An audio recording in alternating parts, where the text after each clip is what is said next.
नमस्कार, स्वागत है सभी आंगनवाड़ी सेविका सहायिका बहनों का हमारी आज की सच्ची खबरों में। तो आंगनवाड़ी बहनों की जीत होने लगी है, चाहे वो किसी भी प्रकार से हो, चाहे वो आंगनवाड़ी भर्ती घोटाले के मामले में हो या फिर किसी और मामले में। और चेहरा प्रमाणीकरण का आदेश आ चुका है। अब इसमें नया मोड़ होगा, दूसरा जो वर्जन होगा उसमें एक और नई जानकारी आई है, उसका आदेश आ चुका है बहनों।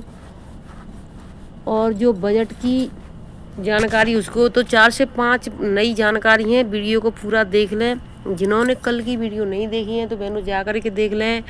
और अपना पोषण पखवाड़े का डैशबोर्ड पर ऑनलाइन कैसे हमें प्रतिदिन अपना पोषण पखवाड़े की वीडियो डैशबोर्ड पर ऑनलाइन करना है, जिससे हमारा नाम जा सके वहाँ पर, तो वो आपको कैसे करना है इसकी वीडियो बना करके डाल दी है। तो जा कर के अपना डैशबोर्ड देख लें।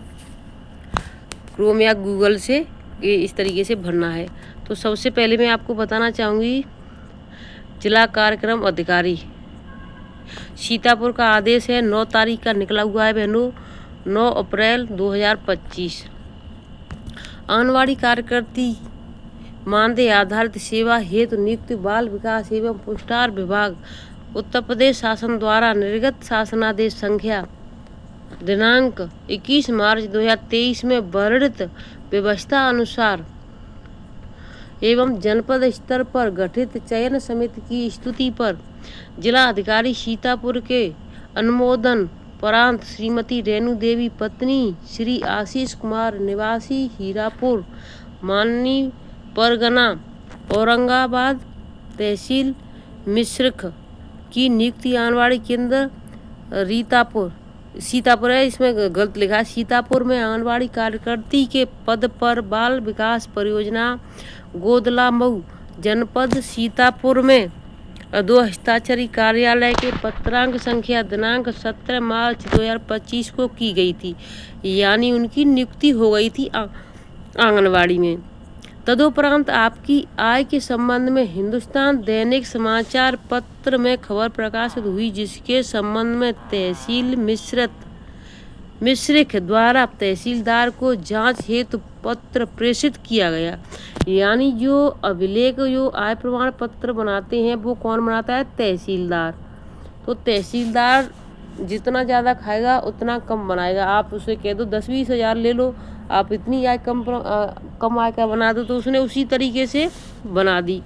तहसीलदार मिश्र द्वारा अपर जिलाधिकारी विकास खंड को अपने कार्यालय पत्रांक संख्या 226 दिनांक 7/4/2025 के माध्यम से अवगत कराया गया कि क्षेत्रीय राजस्व निरीक्षण की जांच आख्यानुसार श्रीमती रेणु देवी श्री आशीष कुमार की वार्षिक आय यानी वार्षिक आय 50,000 है, यानी 1 साल की आय है उसकी 5 लाख। इससे यह प्रतीत होता है कि आवेदिका द्वारा आय प्रमाण पत्र के स्रोतों को छिपाकर गलत आय प्रमाण पत्र निर्गत कराया गया है तथा श्रीमती रेणु देवी पत्नी श्री आशीष कुमार निवासी हीरापुर मानी परगना औरंगाबाद तहसील मिश्रिख जिला सीतापुर के नाम से जारी आय प्रमाण पत्र आवेदन क्रमांक संख्या पत्र प्रमाण पत्र क्रमांक निरस्त किए जाने योग्य, यानी उस जो आय प्रमाण पत्र उन्होंने दूसरे वहाँ पर बनवा लिया है वो भी गलत आय का निरस्त किए जाने योग्य, यानी उसको आय प्रमाण पत्र को निरस्त कर दिया गया। अब ठीक है। उल्लेखनीय है कि श्रीमती विमला देवी द्वारा आंगनवाड़ी कार्यकर्ती पद हेतु गलत आय प्रमाण पत्र संलग्न किए गए थे। इसके द्वारा आंगनवाड़ी कार्यकर्ती पद हेतु योगदान दिनांक 26 मार्च 2025 को ₹100 के शपथ पत्र पर परियोजना कार्यालय गोदला मऊ में वह लिखित रूप से अवगत कराया गया था कि संलग्न प्रमाण पत्रों में दी गई जानकारी यदि भविष्य में असत्य पाई जाती है तो मेरे विरुद्ध की जाने वाली कार्रवाई का पूर्ण उत्तरदायित्व मेरा होगा।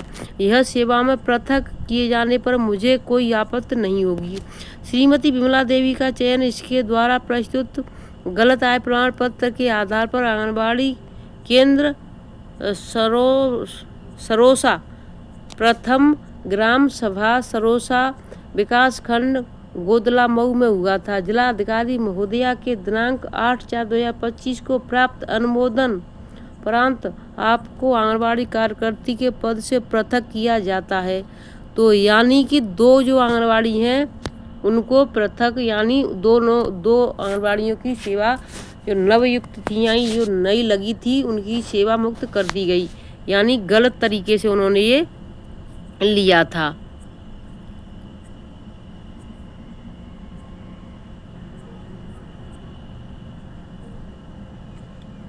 मनोज कुमार राव, जिला कार्यक्रम अधिकारी सीतापुर। ठीक है, तो इस तरीके से यानी 2 लोगों की सेवा समाप्त कर दी गई है, 2 आंगनबाड़ी बहनों की, क्योंकि उन्होंने गलत तरीके से ये किया। तो देखिए बहनों, मैं आप सभी से कहना चाहूँगी जिनकी नहीं हुई है तो उन्हें कोई खेद नहीं होना चाहिए। गलत चीज़ गलत है। अगर आज आप शुरुआत में ही हट गई हैं, कोई बात नहीं, आपको इतना दुख नहीं होगा। अगर आप 4 से 6 साल काम कर लेती, इसमें आपका लग जाता। और जिन बहनों की नहीं लगी है, जिनको यानी सच में नौकरी की ज़रूरत है, उनके यहाँ आय बहुत कम है, तो उनकी हाय आपको लगती, आपको इतना दुख होता जितना आप पैसे नौकरी में नहीं कमाती, उससे कहीं ज़्यादा आपका बीमारियों में या गलत कार्यों में चला जाता। तो देखिए, गलत चीज़ यानी गलती होती है, चाहे वो किसी भी प्रकार से हो। आपके घर में आय है, आय का स्रोत है, तो आपको गलत तरीके से फर्जी प्रमाण पत्र, आय प्रमाण पत्र नहीं बनवानी थी। अब मैं आपको दूसरी जानकारी देना चाहती हूँ, ले चलती हूँ दूसरे आदेश की तरफ बहनों। तो देखिए, बांदा जिले के बाल विकास में आंगनबाड़ी कार्यकर्ती की 178 रिक्त पदों पर निकली गई भर्ती के सापेक्ष लगभग 8,000 महिला अभ्यर्थियों ने आवेदन किए हैं, जिसमें चयन समिति द्वारा 168 पदों पर चयन प्रक्रिया पूर्ण करते हुए विकास भवन भूतल हाल में चयनित महिला अभ्यर्थियों की सूची चस्पा की गई है। बाकी बचे 10 पदों पर विभिन्न कारणों से रिजल्ट रोक दिया गया है। चयन की गई महिलाओं के खिलाफ अन्य महिला आवेदकों ने डीएम को शिकायती पत्र देते हुए कहा है कि आंगनबाड़ी चयन प्रक्रिया में अनियमितताओं का कारण अपात्र आवेदकों का चयन किया गया है। जिले की तहसील अतर्रा में महुआ ब्लॉक के ग्राम पंचायत जखनी निवासी पूजा देवी ने शिकायती पत्र में कहा है कि उनके 10वीं में 63 और 12वीं में 65% अंक हैं, जबकि उसके गांव में चयनित की गई महिला के 10वीं में 44 और 12वीं में 51% है। इसके बाद भी उसका चयन किया गया है और मुझे अयोग्य माना गया है। बदौसा ने नई बाजार निवासी दिव्यांग पूजा देवी का कहना है कि उसके गांव में जिस महिला का चयन किया गया उस महिला का ये मायका है, जबकि उसकी ससुराल पोहार में है, तो उसके माता पिता के निवास से कैसे प्रमाण पत्र जारी हो गया। नियमानुसार पत्नी का निवास प्रमाण पत्र उसके पति के निवास से जारी किया जाता है। पूजा का कहना है कि उसे न तो आरक्षण का लाभ मिला दिया गया है और न ही दिव्यांगता के आधार पर वरीयता दी गई है। नरैनी तहसील क्षेत्र में महुआ ब्लॉक की ग्राम पंचायत मुरवा की दयावंती ने आंगनबाड़ी कार्यकर्ती भर्ती के संबंध में शिकायती पत्र देते हुए कहा कि उसकी शैक्षिक योग्यता ग्रेजुएट और विधवा की श्रेणी में आने के बाद भी उसका चयन नहीं किया गया है। उसके चयन न होने से क्षेत्र के सीडीपीओ की भूमिका भी संदिग्ध है, जबकि इन सभी शिकायतों पर जिले के डीपीओ दिलीप कुमार पांडे का कहना है कि ऑनलाइन आवेदन पत्रों का सत्यापन करने के बाद 7 सदस्यीय कमेटी की निगरानी में पात्र महिलाओं का चयन किया गया है। इस चयन प्रक्रिया में जिले के सभी ब्लॉक के सीडीपीओ भी शामिल रहे, इसलिए आंगनबाड़ी भर्ती में कोई गड़बड़ी नहीं की गई है। गड़बड़ी की गई है या नहीं की गई है, हर जिले से अब सीबीआई जांच बैठा दी जाए, तभी इसका दूध का दूध और पानी का पानी होगा। सीतापुर में देखिए 2 नवयुक्त आंगनबाड़ी जो नई यानी आंगनबाड़ी भर्ती हुई थी उनको हटा दिया गया है। आंगनबाड़ी कार्यकर्तियों के मानदेय को 485 करोड़ रुपए दिए गए हैं। प्रदेश की 4 लाख आंगनबाड़ी कार्यकर्ती और सहायिकाओं को मानदेय देने के लिए 485.70 करोड़ रुपए दिए गए हैं। संयुक्त सचिव बाल विकास सेवा एवं पुस्टाल अशोक कुमार तिवारी ने मंगलवार को इस संबंध में शासनादेश जारी किया। सामाजिक सुरक्षा तथा कल्याण समाज कल्याण संभावित बाल विकास परियोजना के तहत इन्हें समय समय पर रखा गया है। तो जो आदेश है उसको मैं आपको दिखा देती हूँ। ये देखिए आंगनबाड़ी केंद्र में 7वें पोषण पखवाड़े का हुआ आयोजन। ये यानी CDPO है धरोहरा लखीमपुर खीरी के विधायक निधि के CDPO रहे उपस्थित। 8 अप्रैल से 22 अप्रैल तक चलेगा ये। तो 8 अप्रैल यहाँ निकल चुकी है, 9 अप्रैल निकल चुकी है, आज आपकी 10 तारीख है। तो यानी आज आपका तीसरा दिन है, आप अपना ऑनलाइन अवश्य भरें। तो ये देखिए 8 अप्रैल को यानी कि ये आदेश निकला है जो अभी मैंने आपको बताया था। अशोक कुमार तिवारी, संयुक्त सचिव उत्तर प्रदेश, निदेशक बाल विकास सेवा एवं पुरस्कार उत्तर प्रदेश लखनऊ। बाल विकास सेवा एवं पुरस्कार विषय है वित्तीय वर्ष 2025-26 के अनुदान संख्या 49 के अंतर्गत लेखा शीर्षक सामाजिक सुरक्षा तथा कल्याण, समाज कल्याण समन्वित बाल विकास परियोजना आंगनबाड़ी कार्यकर्तियों सहायिकाओं के मानदेय के मानक मद 7 मानदेय में प्रावधानित धनराशि के सापेक्ष वित्तीय स्वीकृति के संबंध में, यानी आंगनबाड़ी और सहायिकाओं के मानदेय के लिए अभी मैंने आपको बताया था 448.70 करोड़ रुपए दिए गए हैं। 485 में 48 बोले थी, 485 देखिए यहाँ पर लिखा हुआ 485.70 लाख 70 रुपया 4,85,70,00,000 रुपए दिए गए हैं। टोटल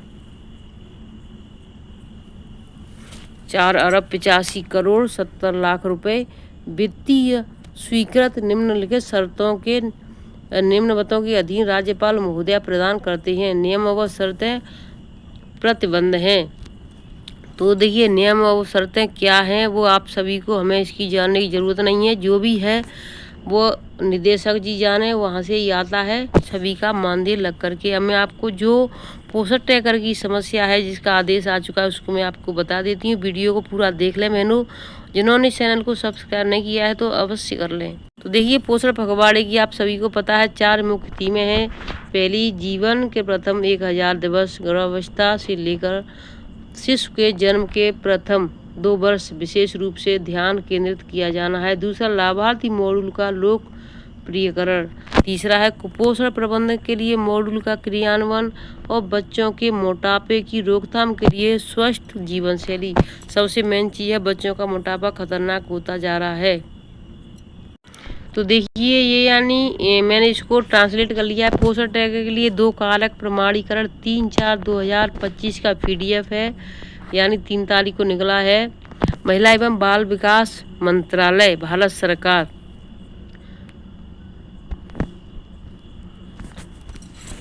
आश्रितों के सभी मुख्य सिंक स्टोरी, यानी जो फ्रॉडगिरी चल रही है इसमें पोषण ट्रैकर में MPIN को लेकर के कोई भी अधिकारी बन जाता है, कहीं से भी फ़ोन खटका देते हैं। मैं वो अधिकारी बोल रहा हूँ, आप अपना MPIN नंबर बता दीजिए, मुझे आपके CDPO ने भेजा है या DPO ने भेजा है या कुछ भी करके, जिससे कि उसका जो आंगनबाड़ी का जो डाटा होता है वो अपने पास ले लेता है और उसका फ़ोन और आधा सब लिंक होते हैं, जिससे कि जो लाभार्थी होते हैं उनके खाते से पैसे निकलने का डर रहता है। तो उसके लिए आदेश निकल चुका है। अब ये आदेश बहुत ज़रूरी है, इसको देख लें आप। विषय में पोषण dashboard fashion track dashboard learning के 2 लाख प्रमाणीकरण मेल ID पोनोर्ड और OTP और पोषण ट्रैकर अनुप्रयोगों का प्रतिबंध आराम और डेवलपमेंट पर मोड D से है। अब इसमें आगे क्या है इसको आप देख लें सभी बहनें। इसका मेन है, देखिए यहाँ से मैडम उल्लिखित विषय के संदर्भ में यह सूचित किया जाता है कि इस मंत्रालय को पोषण ट्रैकर एप्लीकेशन और डैशबोर्ड में डेटा सुरक्षा भंग करने के प्रयासों के संबंध में इनपुट टिप्पणियां प्राप्त हुई हैं, यानी कि डेटा भंग हो रहा है, यहाँ पे वो परेशानियां हो रही हैं। तो इसकी जानकारी यानी कि निदेशक जी को है, प्रधानमंत्री जी तक पहुंच गई है, आपकी केंद्रीय बाल विकास मंत्री जी तक पहुंच गई, क्योंकि लाभार्थियों के साथ बहुत ज़्यादा धोखाधड़ी हो रही है इस वजह से। तो इसमें आगे क्या करना है इसको मैं आपको बता देती हूँ। इस संबंध में 30 अप्रैल 2025 से रूट किए गए डिवाइस और डेवलपर मोड पर पोषण ट्रैकर एप्लीकेशन की पहुँच को प्रतिबंधित प्रतिबंधित करने का निर्णय लिया गया है। यानी प्रतिबंध यानी बंद करने का, जो मोड है उनको प्रतिबंध किया जाएगा। अब इसमें आ गया पोषण ट्रैकर डैशबोर्ड। क्रेडेंशियल को दूसरे के साथ साझा करने से संवेदनशील डेटा प्राप्त हो सकता है, इसलिए 15 अप्रैल 2025 से पोषण ट्रैकर में सभी स्तरों, राज्य, जिला, ब्लॉक और सेक्टर, यानी इसको मेन चीज़ क्या है देख लें आप ध्यान से, क्या क्या लिखा है इसमें देखिए। सबसे पहले राज्य आएगा, जिला आएगा, ब्लॉक आएगा और उसके बाद सेक्टर। यानी इसी तरीके से होते हैं, सेक्टर वाइज सेक्टर आंगनबाड़ियाँ होती हैं, तो उसी तरीके से ये चलेगा। पर लॉगिन 2 कारक प्रमाणीकरण एमपिन और OTP पर आधारित होगा। इसके लिए सभी मोबाइल नंबर सिस्टम में अपडेट होने चाहिए। यानी कि 2 अभी तक क्या था आपके पास एमपिन, आप खुद अपना एमपिन डाल देती थी। अब ज़िले से ही इसको बंद कर दिया जाएगा। ज़िले से जैसे बंद कर दिया जाएगा तो जब आप कोई भी कार्य करोगे, जैसे वहाँ से डाटा आपके लिए कुछ भी जानकारी होगी तो वो वहाँ से चालू करेंगे तो आपके पास OTP आएगा। जब आप OTP उसमें भरोगी तभी आपका लॉगिन होगा, नहीं तो आप उसको लॉगिन नहीं कर पाओगे। अभी तक आप क्या करती थी, एमपिन डाला लॉगिन हो जाता था, लेकिन अब ऐसा नहीं होगा। अब दोनों चीज़ डालनी होगी और 2 नहीं डालोगी तो वो लॉगिन नहीं होगा।